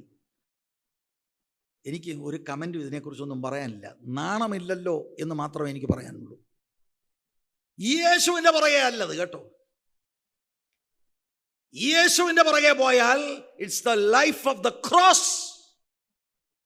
It is A life of ridicule. കാരണം ലോകത്തിന് ഇതാരാണെന്ന് മനസ്സിലായില്ല. അവൻ ലോകത്തിൽ വന്നു, ലോകം അവനെ അറിഞ്ഞില്ല. അവൻ സ്വന്തത്തിലേക്ക് വന്നു, സ്വന്തമായവരോ അവനെ തിരസ്കരിച്ചു. ഞാൻ ഈ യേശുവിൻ്റെ പുറകെ പോയാൽ അതെനിക്ക് കിട്ടും, പക്ഷെ അത് സന്തോഷത്തോടെ വഹിക്കും. എന്താ കാര്യം? ദൈവത്തിൻ്റെ നാമം അവിടെ മഹിമപ്പെടും. എന്നെ ദൈവം ഏൽപ്പിച്ചത് അതിൻ്റെ നടുവിൽ മഹിമപ്പെടും. അവിടെ ക്രിസ്തുവിൻ്റെ സ്വഭാവം എന്നിൽ നിന്ന് പുറത്തു വരുമ്പോൾ ദൈവം മഹത്വമെടുക്കും. ഇന്ന് രാവിലെ ഞാൻ ഇത് തിരുവല്ലായി പ്രസംഗിച്ചപ്പോൾ ഒരു ചെറുപ്പക്കാരൻ സമയമെടുത്ത് എന്നോട് ഒത്തിരി കാര്യങ്ങൾ ചോദിച്ചു. നല്ലൊരു ചെറുപ്പക്കാരൻ, ജീവിക്കാൻ ആഗ്രഹമുള്ള ഒരു ചെറുപ്പക്കാരൻ, പുതുതായിട്ട് നമ്മളിവിടെ കടന്നു വരുന്ന ഒരു ചെറുപ്പക്കാരനോട് ചോദിച്ചു, പാസ്റ്റർ ഇങ്ങനെയൊരു ലൈഫിലാണെങ്കിൽ, അദ്ദേഹം ജോലി ചെയ്യുന്ന ഒരാളാണ്, ഒരു കോർപ്പറേറ്റ് എംപ്ലോയി എന്ന നിലയിൽ എങ്ങനെയാണ് എനിക്കിത് ആപ്ലിക്കബിൾ? ഞാൻ പറഞ്ഞു, മോൻ്റെ ജോലിയിൽ മോൻ വിശ്വസ്തനായി നിന്ന് ദൈവരാജ്യത്തിൻ്റെ പ്രിൻസിപ്പിൾസിൽ നിൽക്കണം. അപ്പോൾ സുവിശേഷീകരണമോ? ഞാൻ പറഞ്ഞു, ഒന്ന്, നിൻ്റെ ലൈഫിലൂടെ നീ ക്രിസ്തുവിനെ അവരുടെ മുൻപിൽ കാണിക്കും. രണ്ട്, അതോട് ചേർന്ന് ദൈവം നിനക്ക് ഒരുക്കുന്ന സാഹചര്യത്തിൽ ക്രിസ്തുവിനെക്കുറിച്ച് നീ പറയണം. പാസ്റ്ററെ, അങ്ങനെയാണെങ്കിൽ നാം ഓഫീസിൽ നിന്ദിക്കപ്പെടുകയില്ലേ? ഞാൻ പറഞ്ഞു, ഉറപ്പാണ് നിന്ദിക്കപ്പെടും. എല്ലാവരും ടാക്സ് വെട്ടിക്കുമ്പോൾ നീ വെട്ടിക്കാതിരിക്കും. എല്ലാവരും ഫിൽത്തി ജോക്ക് പറയുമ്പോൾ നീ ചിരിക്കാതെ ഇരിക്കും. എല്ലാവരും കട്ടും മോട്ടിച്ചും കാര്യം ചെയ്യുമ്പോൾ നീ അത് ചെയ്യാതെ ഇരുന്നാൽ നീ ഒറ്റപ്പെടും. അതാണ് ജീസസിന്റെ മാർഗം. അതിൻ്റെ കാരണം എന്താ? ദൈവരാജ്യത്തിൻ്റെ തത്വങ്ങൾ ലോക വ്യവസ്ഥിതിയുടെ തത്വങ്ങളുമായി പൊരുത്തപ്പെടുന്നതല്ല. രണ്ടും രണ്ട് ലോകങ്ങളാണ്. ഒന്ന് ദൈവത്തിൻ്റെ ഭരണം, മറ്റേത് സാത്താൻ്റെ ഭരണമാണ്, ലോകത്തിൻ്റെ വ്യവസ്ഥിതി. ഇത് കൂട്ടിക്കുഴയത്തില്ല. ദൈവരാജ്യത്തിലാണെങ്കിൽ, ദൈവത്തിൻ്റെ ഭരണത്തിലാണെങ്കിൽ, കർത്താവ് പഠിപ്പിച്ച പാഠം നമുക്കറിയാം. നിങ്ങൾക്ക് വലിയവനാകണോ? നല്ല ആഗ്രഹമാണ്, പക്ഷെ ഏറ്റവും ലാസ്റ്റ് ആകണം. എല്ലാവരുടെയും സെർവൻ്റ് ആകണം, സ്ലേവ് ആകണം. നമ്മളവർക്ക് ഇതിനു വേണ്ടിയാണ് ഞാൻ പെന്തിക്കോസിൽ വന്ന് കർത്താവിൻ്റെ പുറകെ എല്ലാവരുടെയും ലാസ്റ്റ് ആകണം. പക്ഷെ അതാണ് ദൈവരാജ്യം. ആ ലാസ്റ്റാണ് ദൈവരാജ്യത്തിൽ ഏറ്റവും വലിയവൻ. എല്ലാവരെയും ശുശ്രൂഷിക്കുന്നവനാണ് ദൈവരാജ്യത്തിൽ വലിയവൻ. എല്ലാവരുടെയും അടിമയാണ് ദൈവരാജ്യത്തിൽ വലിയവൻ. ലോകത്തിൻ്റെ സിസ്റ്റത്തിൽ ദാറ്റ് ഈസ് ഫൂളിഷ്നെസ് അല്ലേ? നന്നായിട്ടിത് മനസ്സിലാക്കണം. ഈ പലർക്കും പറ്റിയതുണ്ടല്ലേ, ചുമ്മാ ആരെങ്കിലും പാസ്റ്റേഴ്സ് ചെയ്യുന്ന അത് ഇത് പറഞ്ഞു കണ്ടുപെട്ട് കടഭാരം മാറ്റം നിങ്ങളങ്ങ് സ്നാനപ്പെട്ടാൽ മതി, ഇങ്ങനെ പറഞ്ഞിട്ട് ഉന്തി തെളിക്കൊണ്ട് സ്നാനപ്പെടും. എന്താണ് ദൈവരാജ്യം, എന്തിലേക്കാണ് കർത്താവ് വിളിച്ചതെന്ന് യാതൊരു ഐഡിയ ഇല്ല. ഇതാണ് യേശു പറഞ്ഞത്, ആദ്യം ഇരുന്ന് തീർപ്പാൻ വകയുണ്ടോ എന്ന് കണക്ക് കൂട്ടി നോക്കണം. ഗോപുരം പണിയല്ല, ചുമ്മാ ഇറങ്ങി എന്നെക്കൊണ്ടിത് നടക്കുമോ എന്ന് കണക്ക് കൂട്ടി നോക്കിയിട്ട് ഇറങ്ങാവുന്നു. നമ്മൾ ചുമ്മാ ഏതെങ്കിലും ഒരു കോൺഗ്രിഗേഷൻ ചുമ്മാ എല്ലാം കൂടി ഇവത്തലിട്ട് തുള്ളിപ്പിക്കുന്നു, തുള്ളി ചാടി ഏതാണ്ട് പോലെ എനിക്ക് തോന്നുന്നു. ക്രിസ്തീയ ജീവിതം ഏതാണ്ടല്ല. ഇങ്ങനെയുള്ള കുറേ വൈകാരിക ഇളക്കത്തിലാണ് ഒരുപാട് പേര് പിടിക്കപ്പെട്ടിരിക്കുന്നത്. ഏതാണ്ട് പോലെ തോന്നി. അതല്ല ക്രിസ്തീയ ജീവിതം. ചതിക്കുഴിയിൽ പെടരുത്. ക്രിസ്തീയ ജീവിതം ക്രിസ്തുവിനെ അനുഗമിക്കുന്നതാ. അതിന് വില കൊടുക്കണം. ആത്മരക്ഷ സൗജന്യമാ. രക്ഷിക്കപ്പെട്ടവൻ അവനെ തന്നെ കൊടുക്കണം. അവൻ്റെ പ്രോപ്പർട്ടി, ബിസിനസ്, വണ്ടി, വീട്, സകലത്തിൻ്റെയും ഓണർഷിപ്പ് കൈമാറ്റം നടക്കണം. അല്ലെങ്കിൽ നിങ്ങൾ യേശുവിനെ അല്ല പിൻപറ്റുന്നത്. ഇതാ നാം യെരൂശലേമിലേക്ക് പോകുന്നു. മനുഷ്യപുത്രനെ കുറിച്ച് പ്രവാചകന്മാർ എഴുതിയിരിക്കുന്നത് എല്ലാം നിവൃത്തിയാകും. യേശുവിൻ്റെ ജനനം മുതൽ മരണ, അടക്ക, ഉയർത്തെഴുന്നേൽപ്പ്, സ്വർഗാരോഹണം, സകലതും ശരിക്കും എൻ്റെ മുൻപിൽ ഞാൻ കുറിച്ച് വെച്ചിട്ടുണ്ട്. മറ്റൊരവസരത്തിൽ പറയാം. യേശുവിനെക്കുറിച്ച് ഫുൾഫിൽഡായ പ്രോഫസിയുടെ ഒരു ലിസ്റ്റ് ഇപ്പം അത് പറയുന്നില്ല. ലൂക്കോസ് 18:34.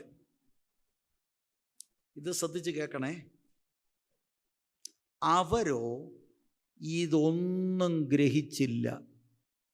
എനിക്ക് അത്ഭുതമാണ്. യേശു പഠിപ്പിച്ചിട്ട് മനസ്സിലായില്ലേ സഹോദര? എഴുതിയിരിക്കുകയാണ്, അവരോ ഇത് ഒന്നും ഗ്രഹിച്ചില്ല. നമ്മൾ ചിലപ്പോൾ പറഞ്ഞില്ലേ, ആദ്യ ഭാഗം പാസ്റ്റർ പറഞ്ഞത് മനസ്സിലായി, പിന്നത്തേതൊന്നും എനിക്ക് അത്ര അങ്ങോട്ട് ഇതൊന്നും മനസ്സിലായില്ല. അടുത്ത കേൾക്ക്, ഈ വാക്ക് അവർക്ക് മറവായിരുന്നു. മൂന്നാമത്തെ കാര്യം, പറഞ്ഞതവർ തിരിച്ചറിഞ്ഞതുമില്ല. 3 കാര്യങ്ങളാണ്. ഗ്രഹിച്ചില്ല, മറവായിരുന്നു, തിരിച്ചറിഞ്ഞില്ല. ആര്? ഈ കൂടെ യെരുശലേമിലേക്ക് യാത്ര ചെയ്യുന്ന ഈ പുള്ളികൾക്ക് നമ്മളിപ്പോൾ അവരോട് ചോദിക്കുക, സഹോദരന്മാരെ ഇപ്പം നിങ്ങൾ എന്തിനാ പോകുന്നേ? വിടാനൊക്കത്തില്ല, ഞങ്ങൾ ഒക്കെ മറ്റേ സ്നേഹം അവർക്ക് യേശുവിനോട്. എന്താ ഈ സംഭവം എന്നുള്ളത് പിടികിട്ടുന്നില്ല. കർത്താവ് ഈ പറഞ്ഞ കാര്യങ്ങൾ ഒന്ന് വായിച്ചിട്ട് ഞാൻ ആ 34ലേക്ക് നിങ്ങളുടെ ശ്രദ്ധ തിരിക്കാം. ഈ വാക്ക് അവർക്ക് മറവായിരുന്നൊക്കെ പറയുമ്പോൾ മർക്കോസ് 10:33, ഇതാ നാം യെരുശലേമിലേക്ക് പോകുന്നു, അവിടെ മനുഷ്യപുത്രൻ, കേക്ക്, മഹാപുരോഹിതന്മാരുടെയും ശാസ്ത്രിമാരുടെയും കയ്യിൽ ഏൽപ്പിക്കപ്പെടും. അവർ അവനെ മരണത്തിന് വിധിച്ച് ജാതികൾക്ക് ഏൽപ്പിക്കും. 34, അവർ അവനെ പരിഹസിക്കുകയും തുപ്പുകയും തല്ലുകയും കൊല്ലുകയും 3 നാൾ കഴിഞ്ഞിട്ട് അവർ ഉയർത്തെഴുന്നേൽക്കുകയും ചെയ്യും എന്നിങ്ങനെ തനിക്ക് സംഭവിക്കാനുള്ളത് പറഞ്ഞു തുടങ്ങി. ഇതാണ് ഞാൻ ലൂക്കോസ് 18:34 പറഞ്ഞത്. ഒന്നും മനസ്സിലായില്ലെന്ന്. അണ്ടർസ്റ്റാൻഡ്. അപ്പം ഞാൻ അതിലേക്ക് വരാം. അതിനു മുമ്പ് ഈ 33-34 നിങ്ങളൊന്ന് ശ്രദ്ധിച്ച് കേൾക്കുക. ഇതാ നാം യെരുശലേമിലേക്ക് പോകുന്നു. ഇപ്പം ഞാൻ നേരത്തെ സൂചിപ്പിച്ചതുപോലെ കൃത്യമായിട്ട് യേശു പറയുകയാണ് എവിടേക്ക് പോവുകയാണ്. മാർക്ക് മാത്രമാണ് ആ കാര്യം എടുത്തു പറയുന്നത്. അവിടെ എന്ത് നടക്കും? അവിടെ മനുഷ്യപുത്രൻ മഹാപുരോഹിതന്മാരുടെയും ശാസ്ത്രിമാരുടെയും കയ്യിൽ ഏൽപ്പിക്കപ്പെടും. കർത്താവ് നേരത്തെ പറഞ്ഞത് നമ്മൾ ലൂക്കോസിൽ വായിച്ചു. ഇതെല്ലാം മനുഷ്യപുത്രനെ കുറിച്ചുള്ള പ്രവചനത്തിൻ്റെ നിവൃത്തിയാണ്. ഇതെവിടെയാണ് നിവൃത്തിയായത്? മർക്കോസ് 14:53 നിവൃത്തിയായി. അവർ യേശുവിനെ മഹാപുരോഹിതൻ്റെ അടുക്കൽ കൊണ്ടുപോയി. അവൻ്റെ അടുക്കൽ മഹാപുരോഹിതന്മാരും മൂപ്പന്മാരും ശാസ്ത്രിമാരും എല്ലാം വന്നുകൂടിയിരുന്നു. അടുത്തത്, അവർ അവനെ മരണത്തിന് വിധിച്ചു. എവിടെയാണ് നിവൃത്തിയായത്? 14:64. ഇനി സാക്ഷികളെ കൊണ്ട് നമുക്കെന്താവശ്യം? ദൈവദൂഷണം നിങ്ങൾ കേട്ടുവല്ലോ, നിങ്ങൾക്ക് എന്തു തോന്നുന്നു എന്ന് ചോദിച്ചു. അവൻ മരണയോഗ്യൻ എന്ന് എല്ലാവരും വിധിച്ചു. മൂന്നാമത്, ജാതികൾക്ക് ഏൽപ്പിക്കും. അതെവിടെയാ നിവൃത്തിയാകുന്നത്? 15:1 വാക്യം, 15:9 വാക്യം. ഉടനെ അധികാലത്ത് തന്നെ മഹാപുരോഹിതന്മാർ മൂപ്പന്മാരും ശാസ്ത്രിമാരുമായ ന്യായാധിപ സംഘമൊക്കെയും കൂടി ആലോചിച്ച് യേശുവിനെ കെട്ടിക്കൊണ്ടുപോയി പീലാത്തോസിനെ ഏൽപ്പിച്ചു. 9 വാക്യം, മഹാപുരോഹിതന്മാരും അസൂയ കൊണ്ട് അവനെ ഏൽപ്പിച്ചു എന്ന് പീലാത്തോസ് അറിഞ്ഞതുകൊണ്ട് അവരോട്, കണ്ടോ, ജാതികളുടെ കയ്യിൽ ഏൽപ്പിച്ചു. പ്രവചനമെല്ലാം നിവൃത്തിയായി. അച്ചട്ട. ഇതാണ് ചില സ്കോളേഴ്സ് അങ്ങനെ പറയാൻ ഒക്കുന്നേ. Because it was revealed to Jesus through the scriptures. ഇനി 34 വാക്യം, അവർ അവനെ പരിഹസിക്കുകയും തുപ്പുകയും തല്ലുകയും കൊല്ലുകയും. ഇതെവിടെയാ നിവൃത്തിയായ? 14:65. ചിലരവനെ തുപ്പുകയും അവൻ്റെ മുഖം മൂടി അവനെ മുഷ്ടി ചുരുട്ടി കുത്തുകയും പ്രവചിക്ക എന്നവനോട് പറയുകയും ചെയ്തു തുടങ്ങി. ചേവകർ അവനെ അടിച്ചുകൊണ്ട് കയ്യേറ്റു. 34 ഭാഗം, 3 നാൾ കഴിഞ്ഞിട്ട് അവൻ ഉയർത്തെഴുന്നേൽക്കുകയും ചെയ്യും എന്നിങ്ങനെ തനിക്ക് സംഭവിക്കാനുള്ളത് പറഞ്ഞു തുടങ്ങി. അതും നിവൃത്തിയായി എന്നല്ലേ തിരുവെഴുത്ത് പറയുന്നത്? കല്ലറകളെ ഭേദിച്ച് മരണത്തെ തോൽപ്പിച്ചുകൊണ്ട് കർത്താവ് ഉയർത്തെഴുന്നേറ്റു. ഇതെല്ലാം നിവൃത്തിയായി. പക്ഷെ ഇത് പറഞ്ഞ് കേട്ട ശിഷ്യന്മാർക്ക് ഇതൊന്നും മനസ്സിലായില്ല. ചോദ്യം, എന്തുകൊണ്ട് മനസ്സിലായില്ല? അവിടെ എഴുതിയിരിക്കുന്നത് ഗ്രഹിച്ചില്ല, മറവായിരുന്നു, തിരിച്ചറിഞ്ഞുമില്ല.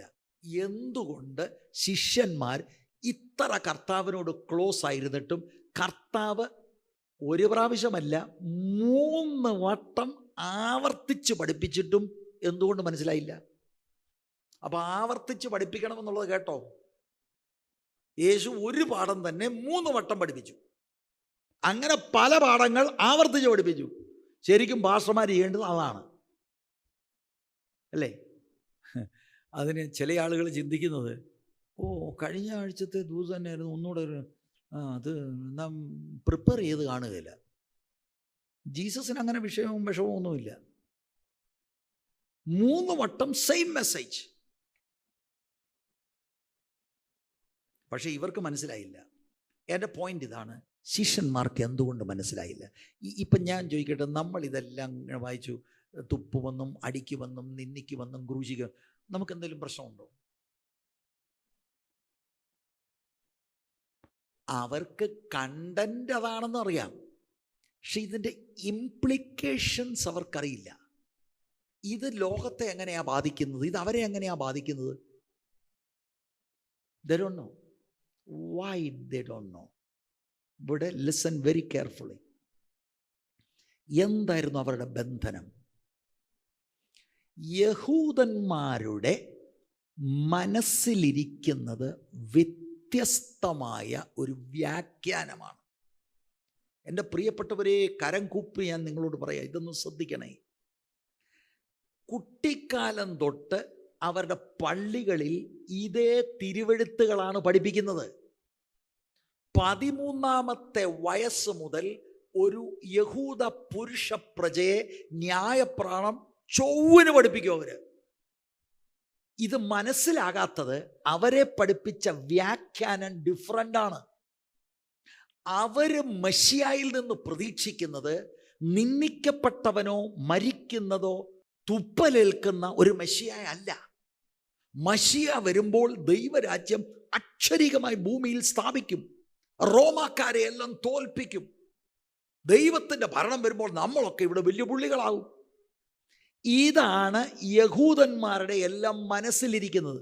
ഇതേ വാക്യങ്ങൾ, പ്രവാചകന്മാർ പ്രവചിച്ച വാക്യങ്ങളെ മറ്റ് നിലയിലാണ് ആ കാലഘട്ടത്തിലെ അവരുടെ റബ്ബിമാർ പഠിപ്പിച്ചത്. ഇത് തലച്ചോറിനകത്ത് പിടിച്ചിരിക്കുകയാണ്. സാക്ഷാൽ ഈശോ മശിഹ പ്രവാചകന്മാരെഴുതിയത് വ്യാഖ്യാനിച്ചു കൊടുത്തപ്പോൾ എന്തുവാ മനസ്സിലാകുന്നില്ല. അതെന്താണ്? സോഫ്റ്റ്വെയറിനകത്ത് വൈറസ് കയറിയിരിക്കുക. ഇന്ന് ഈ ചർച്ചിലുള്ള പ്രിയപ്പെട്ടവർക്കും പൊതുവെ ഉള്ളവർക്കും പറ്റിയത് അതാണ്. പല ബെന്തിക്കോസ് ഇടകളിൽ പോയി പലത് കേട്ടു. ഇവിടെ രക്ഷിക്കപ്പെട്ടവർക്ക് നേരിട്ട് കാര്യങ്ങൾ ബോധ്യമാകുന്നു. മറ്റേത് ഒരുപാട് കാര്യങ്ങൾ സ്ലൈറ്റിൽ എഴുതി വെച്ചിട്ടുണ്ട്. ഇവിടെ വരുമ്പോൾ വേറെ ഇടങ്ങൾ നിന്ദിക്കപ്പെടും, കഷ്ടമുണ്ട്, തുപ്പലൊക്കെ എന്തുവാ. പക്ഷെ ഇതുവരെ ഞങ്ങൾ പറഞ്ഞത് എൻ്റെ 1ാം നിലയുടെ മണ്ടയ്ക്ക് വേറെ ഒരു നിലയൂടെ വരുന്നെന്നാണല്ലോ. എൻ്റെ പിള്ളേരെ എല്ലാം സ്റ്റെത്തസ്കോപ്പ് ഇട്ട് ഇങ്ങനെ വള്ളി ഞാന്ന് കിടക്കുന്ന കാണുന്നെന്നാണല്ലോ. പാസ്റ്റർ പറയുന്നത് ഇതൊന്നുമല്ല വിഷയം, സ്വർഗത്തിൽ പോകുന്നതാണ്. കണ്ടോ? അവർ ദൈവത്തെ സ്നേഹിക്കുന്നവരാണ്. യഹൂദന്മാർ ദൈവത്തെ സ്നേഹിക്കുന്നവരാണ്. അവർ ഈ കർമാചാരങ്ങൾ മുഴുവനും അനുഷ്ഠിക്കുന്നവരാണ്. അവരുടെ ദൈവത്തിനെതിരെ വല്ലതും പറഞ്ഞുകൊണ്ടല്ലോ നേരെ ചൊവ്വേ പോകത്തില്ല. ബൈബിളിലെ പഴയ നിയമത്തിലെ വലിയ പോർഷൻസ് മനഃപ്പാഠമാക്കുന്നവരാണ്, തിട്ടമുള്ളവരാണ് കാര്യങ്ങളെക്കുറിച്ച്. ഇങ്ങനെയൊക്കെ പ്രവചനമുണ്ട് മെശിയായെക്കുറിച്ച് പറഞ്ഞാൽ അവർ പറയും of course we know that. Then why are you not understanding? സാക്ഷാൽ മെശിയാവെന്ന് പറയുന്നു, I am going to Jerusalem to die. എന്തുവാ മനസ്സിലാവുന്നില്ല. ഇതാണ് നമുക്ക് പറ്റിയത്. അപ്പം മനസ്സിലാകത്തോണ്ട് ആളുകൾ ചിന്തിക്കുന്നതെന്ന് പറയാം, something is wrong with this guy. എല്ലാ ഞായറാഴ്ചയും പുള്ളി പറയുന്നത് നിന്ദിക്കപ്പെടും, ക്രൂശ് എടുത്ത് കൊണ്ടുപോകും. ഇടപ്പോൾ ഈ ലോകത്തിലൊന്നും ഇല്ലയോടെ. മനസ്സിലാക്ക് പ്രിയമുള്ളവരെ, മനസ്സിലാക്ക്. ഞാനൊരു മിടുക്കനായതുകൊണ്ടല്ല, ഞാൻ തെറ്റിപ്പോകാമായിരുന്നു. കർത്താവ് എൻ്റെ ഉള്ളത്തെ കൃപയാൽ തുറന്നതുകൊണ്ടാണ് കർത്താവിൻ്റെ പിന്നാലെ പോകുന്നവർ ക്രൂശെടുത്ത് പോകണം, ഇത് നിന്ദയുടെ മാർഗമാണെന്ന് എനിക്ക് മനസ്സിലായത്. ഇതാണ് ഇവർക്ക് മനസ്സിലാകാതിരിക്കുന്നത്. അവരുടെ ട്രഡീഷണൽ വ്യൂ അതല്ല. അവർക്ക് പ്രീ കൺസീവ്ഡ് ഐഡിയ ഉണ്ട്. അവർക്ക് ചില കാര്യങ്ങളുടെ മനസ്സിലുണ്ട്. And they will not change. It cannot change easily. 3 times Jesus spoke, taught them. They didn't understand. Pentecost ദിവസം വന്നപ്പോഴാ ക്ലിക്കാകുന്ന നമ്മുടെ ഭാഷയിൽ പറഞ്ഞു. പിന്നെ എമ്മൗസിലേക്ക് യാത്ര ചെയ്ത 2 ശിഷ്യന്മാരുടെ മൈൻഡ്, ബുദ്ധി ഒന്ന് തുറന്നു. ആഹാ, സങ്കീർത്തനം, പ്രവാചകനും, അയ്യോ, അപ്പോഴാ മനസ്സിലായത്. ഞാൻ നിങ്ങളോട് ദൈവസ്നേഹത്തിൽ പറയാം, നമുക്കൊരു ടച്ച് കർത്താവ് തരുമ്പോഴേ നമുക്ക് നാം ചിന്തിക്കുന്നതിൻ്റെ എത്ര വിലപ്പെട്ടതാണെന്ന് നമുക്ക് മനസ്സിലാകുകയുള്ളൂ. അല്ലാത്തപ്പോൾ നമ്മൾ ഓർക്കുക, നമുക്കൊരു വിമർശന ബുദ്ധിയാണ്. ഏതോ എല്ലാ ദിവസവും ഇങ്ങനെ പറയുന്നത്, വേറെ ഒന്നുമില്ല ദിവസത്തിൽ. ഈ വാക്ക് അവർക്ക് മറവായിരുന്നു, അവർ ഗ്രഹിച്ചില്ല. ഞാൻ എൻ്റെ വാക്കുകൾ ഇവിടെ നിർത്താൻ പോകുകയാണ്. What is the message for 2022? യേശു നടന്നത് കണ്ടാണ് ദൃഢനിശ്ചയത്തോടെ തിരുവെഴുത്തുകൾ നിവൃത്തിയാകണം, പിതാവ് ഏൽപ്പിച്ച ദൗത്യമാണെന്ന് പുത്രന് ബോധ്യമായി. കൂടെ നടക്കുന്നവർക്ക് മനസ്സിലായില്ല, എന്നിട്ട് നീങ്ങുകയാണ്. ഈ ദൃഢനിശ്ചയം ഉണ്ടോ? നിങ്ങളുടെ വീട്ടുകാർ നിങ്ങളെ സപ്പോർട്ട് ചെയ്യാനില്ലെങ്കിലും സ്വന്തമായി കർത്താവിന് വേണ്ടി നിൽക്കാനുള്ള ദൃഢനിശ്ചയമുണ്ടോ? കളം വിടരുത്. നാട്ടുകാരുടെ അഭിപ്രായം അനുസരിച്ചല്ല ക്രിസ്തീയ ജീവിതം, വീട്ടുകാരുടെ അഭിപ്രായം അനുസരിച്ചുമല്ല. ദൈവം നമ്മളെ ഓരോരുത്തരെയും വ്യക്തിപരമായി വിളിച്ചു. യേശുവിനെ അനുഗമിക്കാനാണ് വിളി. അനുഗമനത്തിന് വില കൊടുക്കണം. യേശു ആ വില കൊടുത്തുകൊണ്ടാണ് നമ്മളോട് പറയുന്നത്, എന്നെ അനുഗമിക്കാൻ. ഈ വർഷം ദൈവത്തിൻ്റെ ഹിതം സഭയിലൂടെയും നമ്മളിലൂടെയും നിറവേറണമെങ്കിൽ പരിഹാസവും നിന്ദയും ഇങ്ങനെയുള്ള ബുദ്ധിമുട്ടുകളും ഉണ്ടാകും എന്ന ബോധ്യത്തോടെ യേശുവിൻ്റെ ഇഷ്ടം ചെയ്യാൻ മനസ്സ് ഉറപ്പിച്ച് ദിക്കിലേക്ക് നീങ്ങണം. I will go to Jerusalem. എല്ലാ കുഞ്ഞിൻ്റെയും ഹൃദയത്തിൽ അതാണ് പറയേണ്ടത്. അതാണ് ദൈവപ്രസാദമുള്ള ജീവിതം. എല്ലാ യൗവനക്കാർ, എല്ലാ ശുശ്രൂഷകളുടെ ഉള്ളത്തിൽ അതാണ് പറയേണ്ടത്. There is no compromise in the Christian life. യാത്രയിൽ പലരും നമ്മളെ വിട്ടുപോകും. ഈ കൂടെ നടക്കുന്നതിൽ ഒരുത്തം പിശാച, യൂദ. അവന് ഉണർവൊക്കെ കാണിക്കുന്നുണ്ട്. എരുസലേം പോ.